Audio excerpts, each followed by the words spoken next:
All right, so let me see if I understand this. So you're suggesting, first of all, that we'll have the rollout, 10, 20 cars, whatever it's going to be on Sunday, Monday, Tuesday. At some point that might be 50, at some point that might be 100.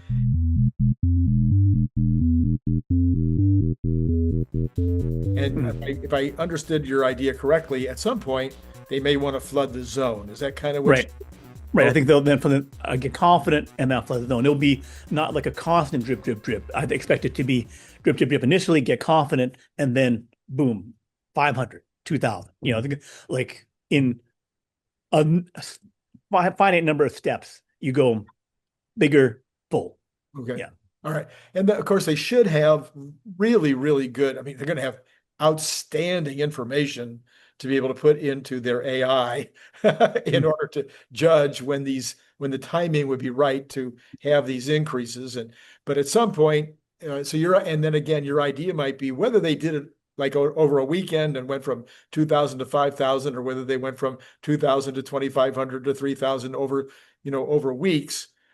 Either way that they did it, there could become a point at which the limiting factor, the thing that might keep them from going from 3,000 to 5,000, might be that there's a bunch of folks that are like, no, I'm not ready. I know all my friends are doing it, but I don't like, for instance, I am a person who loves roller coasters, but I don't like them to have a loop. Right. Okay. That's my limit. No loops. Anyway. Right. So, or at least, that's historically true. I don't know what would happen today, but the last time I went on a roller coaster, I was not willing to go on the loops. Anyway, so this might be the limiting factor here on getting that last part of the TAM when they're trying to flood the zone. So one idea then might be you might open it up to the Uber drivers, because there's a lot of Uber drivers driving Teslas. Right.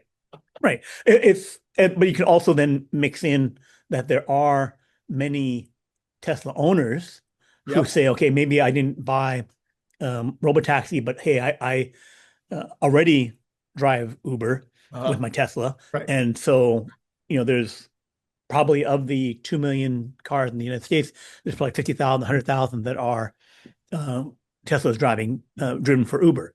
Right. So that could give you, especially in the first year, a substantial number for cities, and able to get to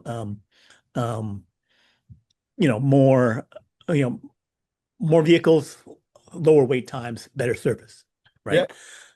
Yeah. So it just And interestingly, since Uber made the decision wisely, I think in the early days, to go with an independent contractor approach rather than employees and cars that they owned, then they have absolutely zero control about whether their Uber drivers also drive for other services. I've been in cabs in New York, or I've been in ride-hail services in New York, which had Uber, Lyft, and the local cab company.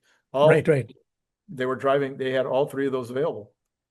Yeah. So it is a not exclusive system. So Tesla can easily expand that way, and they can do it with or without a deal with Uber. It just they're not locked in. They have optionality in terms of how they do it, and the reason for doing it, the pros and cons. Reason for doing it is that they get bigger while there is this transition phase, meaning going where the customer is, not where you want them to be. Right. Yeah. Right. Yeah. If you happen to be a big fan of the Cybertruck, you might also be interested in this super fun Cybertruck refrigerator magnet and bottle opener. It is made out of super thick stainless steel, just like the Cybertruck, and it has this giant magnet on the back, so it's going to hold a lot of stuff on your refrigerator. It's an amazing gift, and it comes in that great gift box that you saw before that uses a magnet opener, just almost like an Apple box, like when you get Apple products.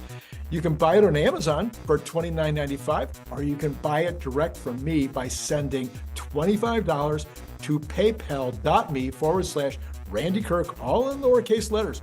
Please indicate whether you want the stainless steel look, or maybe you'd like to have this very clever camo version.